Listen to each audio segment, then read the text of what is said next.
Sathyajothi films பிரம்மாண்ட தயாரிப்பில் தனுஷ் நடிக்கும் கேப்டன் மில்லர் வெற்றி நடை போடுகிறது உலகமெங்கும்.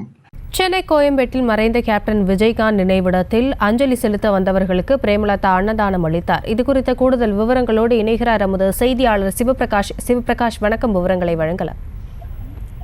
வணக்கம் ஹாசினி. தேமுதிக தலைமை அலுவலகம் என்பது அணையாத அடுப்புகளுக்கு பெயர் போனது. அந்த விதத்தில் இங்கு வரக்கூடிய அனைவருக்கும் எப்போதும் உணவு தயாராகவும் அவர்கள் வந்தவர்கள் சாப்பிடாமல் போகக்கூடாது என்பதையும் உறுதியாக கடைபிடித்து வரும் இந்த தேமுதிக தலைமை அலுவலகத்தில் தற்போது கேப்டன் சமாதியில் அவருக்கு அஞ்சலி செலுத்த வரக்கூடிய மக்களின் கூட்டமும் நாளுக்கு நாள் ஒரு நாள் கூட இதுவரையிலும் கூட்டம் இல்லாத நாள் என்ற நாளே இல்லாத அளவிற்கு இந்த இடத்தில் தினமும் மக்கள் வந்து இந்த இடத்தில் அஞ்சலி செலுத்தி வருகின்றனர்.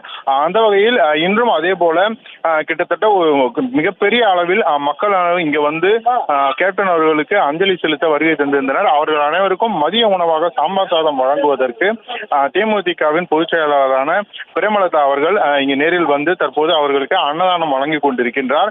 இங்கு வரக்கூடிய மக்கள் இங்கு வந்து விஜயகாந்த் அவர்களுக்கு அஞ்சலி செலுத்த வேண்டும் என்பதற்காக தமிழ்நாட்டின் பல மூலைகளிலிருந்தும் தினந்தோறும் பேருந்துகள் வைத்துக் கொண்டும் அதே போல மினி வேன்கள் மூலமாகவும் இங்கு வந்த வண்ணமாக இருக்கின்றன. இங்கு வருபவர்கள் அனைவரும் இந்த இடத்திலும் காலை 6 மணி முதல் இரவு 9 மணி வரையிலும் அஞ்சலி செலுத்துவதற்கான ஏற்பாடுகள் செய்யப்பட்டிருக்கின்றன. அப்படி இங்கு வரக்கூடிய மக்கள் சாப்பிடுவதற்கு கஷ்டப்படக்கூடாது என்பதற்காகவும் அவர்களுக்கு இங்கு அன்னதானமானது தினமும் வழங்கப்பட்டுக் கொண்டிருக்கின்றது. இன்று மதியம் வழங்கப்படக்கூடிய இந்த உணவினை தற்போது தேமுதிகவின் பொதுச் செயலாளர் பிரேமலதா அவர்கள் வழங்கிக் கொண்டிருக்கிறார்.